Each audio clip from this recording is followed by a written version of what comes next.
one scientist is emphasizing the need for people-centric mobility. Civil engineer Cyrus Gomari has worked with the LGUs of Pasig, Taguig, and Quezon City to deploy CIRMO. This is an AI platform cities can use to collect and analyze mobility data. CIRMO has found that only 23% of the roads are catering to pedestrians, while 77% are being used by vehicles. LGUs find CIRMO helpful in designing their urban mobility plans by tracking people's behavior and mobility-related choices. And tonight, we are counting people, not cars. With us is Dr. Cyrus Gomari himself. Dr. Gomari, good evening. Welcome to The Big Story. Hi, good evening. Can you hear me?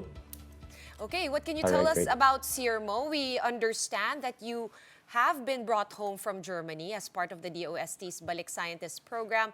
Tell us about AI analytics and data being used to solve traffic issues. Yeah, so in CIRMO, specifically, the problem we're addressing is yung kabagalan sa planning, no? I mean, I think maybe you guys also know a few people who are urban planners or have created plans for cities. Pero yung majority of the issue is always none of these plans actually get implemented, right? We have tons of plans. Every year or every 3 terms, so every election cycle, may bagong plano na naman. But none of it gets implemented. So in CIRMO, using AI and tech, essentially, we speed up that process. So we make it much faster for the LGUs.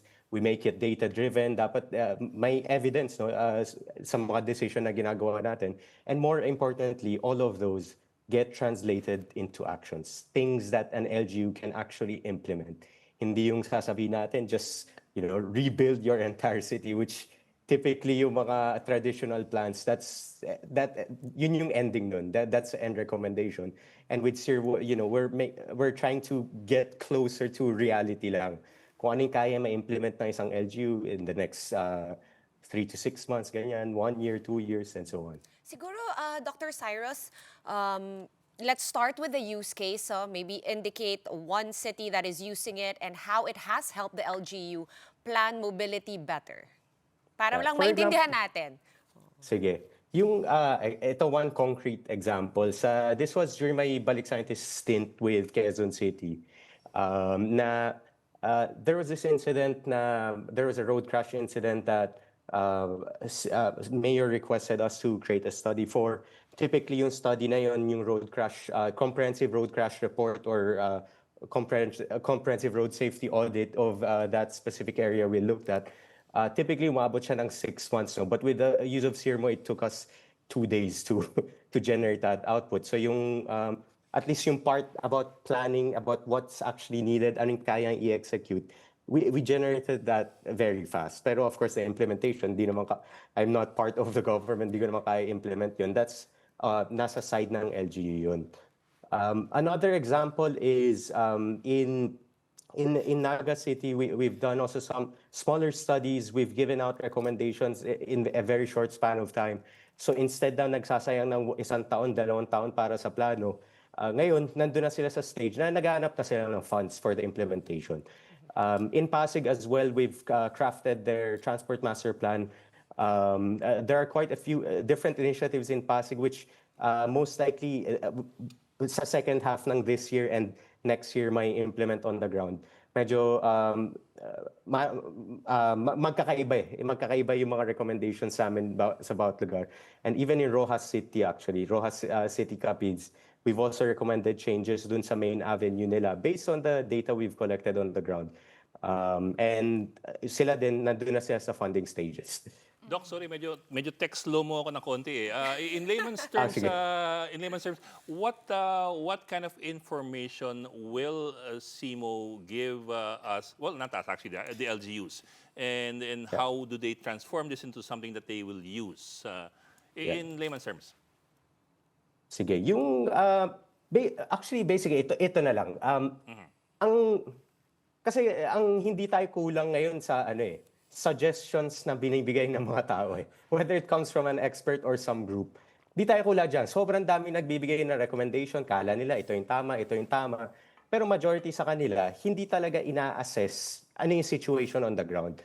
So kung hindi natin naintindihan ano ba yung problema, like hindi natin naintindihan, like tulad nung binanggit niya sa opening na to, na 23% is of the space is used by public vehicles. transport and walkers, and Yeah. 73% of the space is used just for cars. Like yung quantification na yun, binibigyan lang natin ng number, simula pa lang yun. So dun pa lang, kung ma-identify lang natin ng tama yung problema, tsaka lang tayo makakapunta sa solution, no? Kaya yung paulit-ulit na ginagawang road widening, kunwari, ang dami natin road widening, as an example. And usually, ang problema kaya hindi nasosolve yung issue dyan sa road widening na yan, kasi ang tinitignan lang nilang numbers dyan, ilan yung kotse sa kalsada. Pero, sa lahat ng metrics na meron tayo, whether DPWH man yan o kung saan, never nila tinitignan ilan ba yung nakasakay dun sa mga sasakyan. Yeah. Hindi ba yun yung mas tama?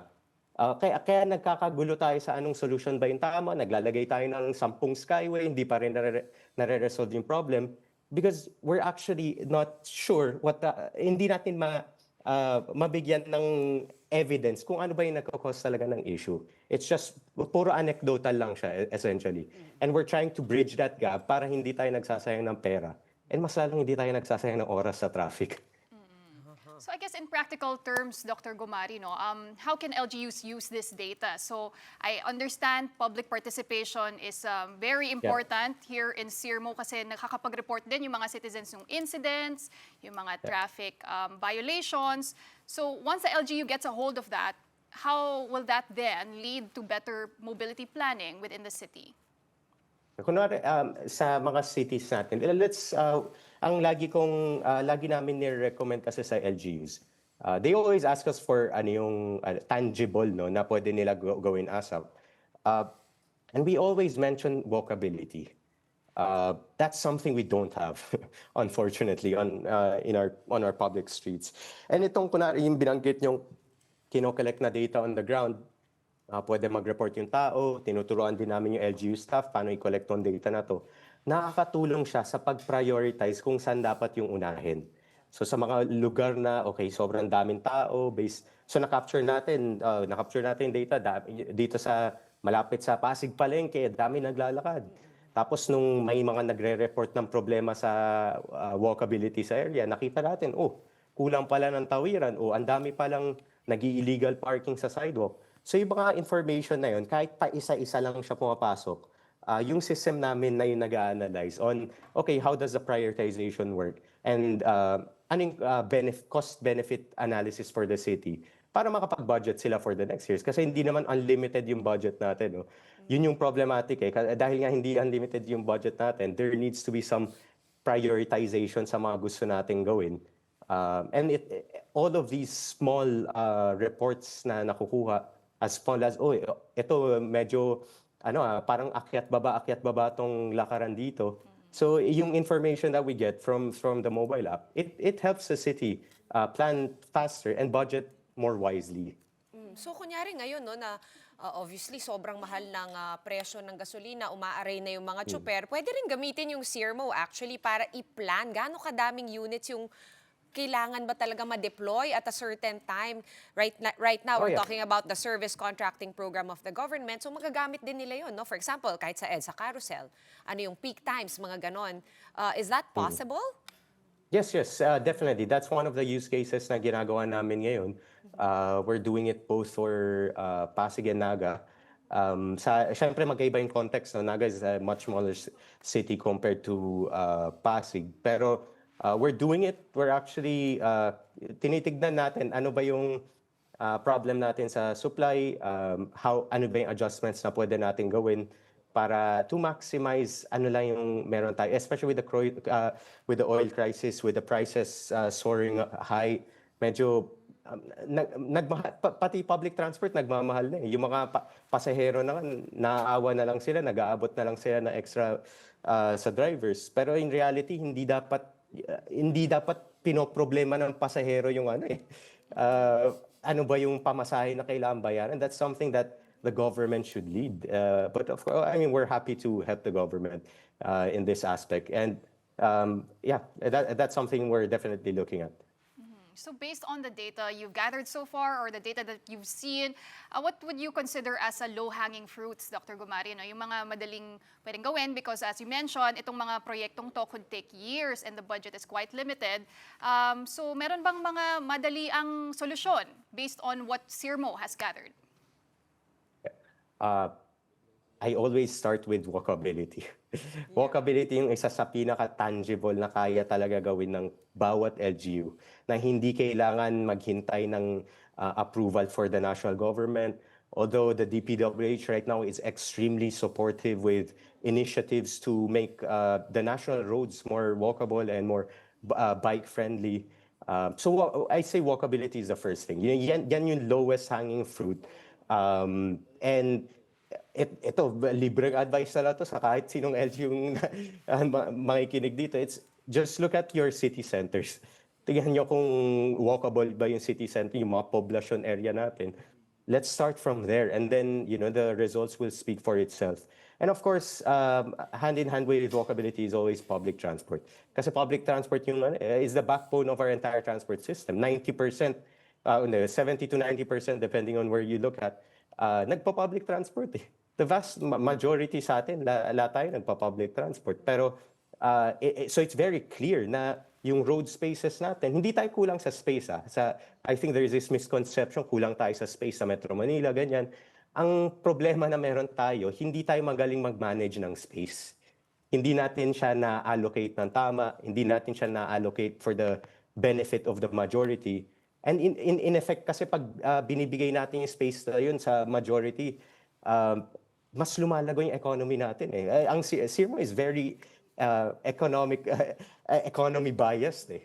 And all of these, and as a byproduct of that, being very biased to the economy, mas nagiging mas maganda yung lakaran natin, naging mas livable yung mga area natin, naging mas walkable. Again, it's always about walkability. That's the first thing. And I hope in the next few years we can influence many LGUs around the country to take the lead.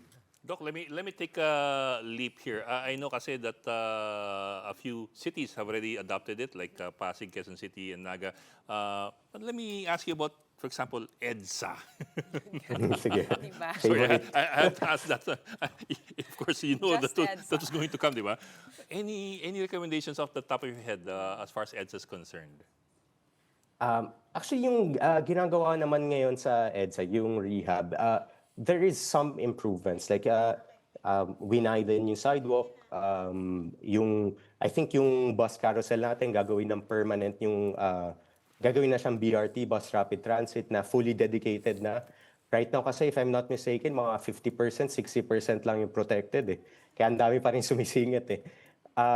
I think the next step for EDSA is we can give more space to our cyclists. Right?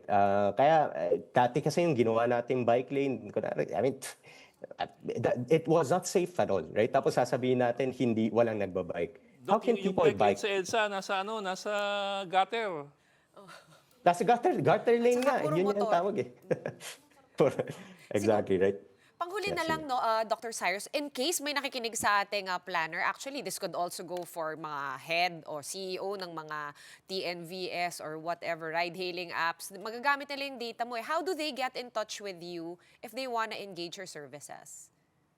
Oh, they can email me at cyrus@cirmo.com or just look up our CIRMO Facebook page.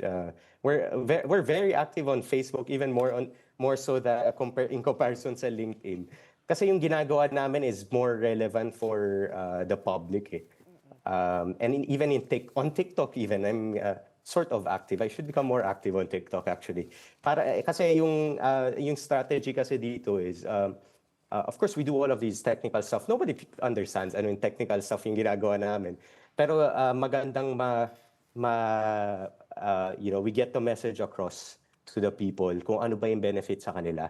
Para somewhat makakuha din ng public support sa mga ginagawa natin. And this thing we do is it's actually even from a political perspective for the LGUs we work with, it's also good for them.